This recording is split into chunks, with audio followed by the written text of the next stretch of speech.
all the lakes, streams, and rivers, Louisiana happens to be a fisherman's paradise. If you're from these parts, you certainly know how to cast a line.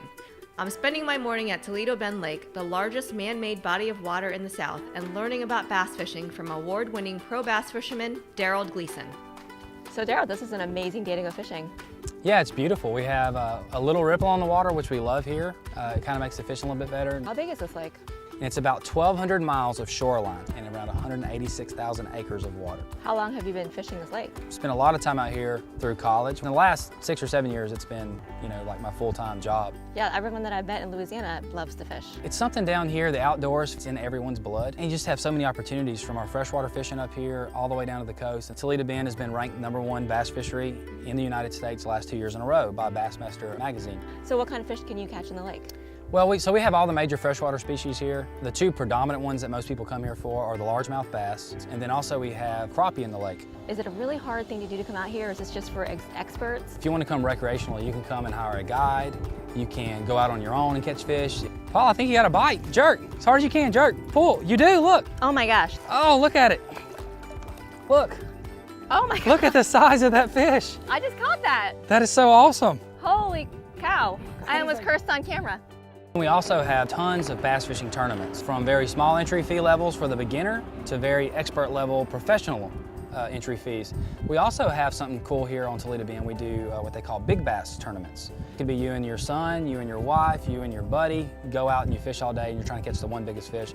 I love all these outdoor things, but I also love to have my comforts too. We have a lot of different resorts here. The Cypress Bend Resort, you were telling me, is right here. I think you would like it over there. They actually have a great restaurant there and some awesome views of the water. And you have everything from our state parks. We have a South Toledo Bend State Park and a North Toledo Bend State Park, and they offer camping grounds, cabins. So a lot of people come here with their families and stay for a week at a time, and you can cook and you have everything you need.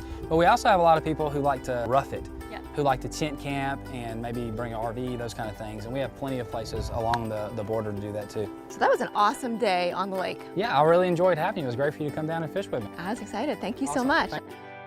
I've been falling in love with the abundant natural beauty all around me day by day. So I woke up extra early to journey down south, all the way to Venice, Louisiana, so that I could do more bird watching and cast a line or two. My captain and guide for the day is Shane Mayfield.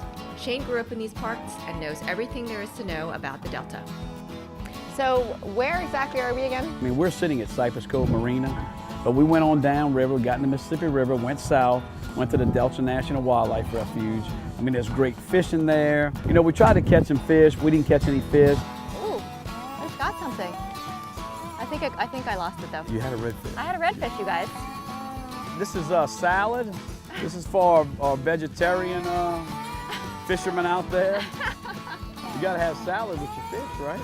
Today we saw egrets and herons and spoonbills, kingfishers. Just a great place to come if you've never been to this part of the country. I didn't realize that refuge had, I think it's over 250 different species of birds. Yeah, I mean, at one time, over half of them spent a significant portion of time in here. That's your more true deltaic marsh. It's one of the only ones like it in this country. So you can catch, both freshwater and saltwater species down here in these marshes. And what struck me on the boat when we were talking about this is that the audiences that you take out are varied. So there's, groups of guys, and then there was the families, the little 6-year-old girl that came fishing. And then there's the couples that want to come and they want to do birding. So we were doing inshore fishing. And there's also offshore fishing. This is actually a world-class destination for yellowfin tuna fishery. And a lot of that has to do with, the nutrient-rich waters of the Mississippi River spilling to the Gulf. You get here early on a palm day, and you will see lots of anglers lining up to go catch yellowfin tuna down here. Does that mean that that's all professionals, or you're talking about just leisure travel? We have a big industry for, offshore charter fishing as well. But there are a lot of people that come, bring their own boats. We have lodging facilities, restaurants. So, I mean, you can come and do it on your own with your own boat. Tell me about the people that have come down for the fly fishing. Because of our climate, we get a lot of people that come from up north. This is one of the go-to destinations to do that type of fishing. So some of the stuff that we can do around here, other than fishing. To go out and see the sights we saw today, the birds, different types of wildlife, Fort Jackson, they've got some plantations like Woodland Plantation, not just a fishing destination.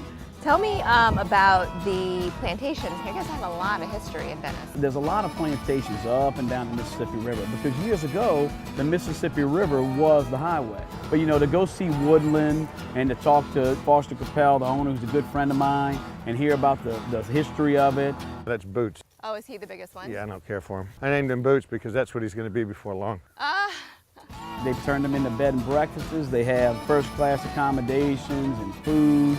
It's a great place to come if you've never been here before. Thanks for watching, and for more of my adventures, visit louisianatravel.com.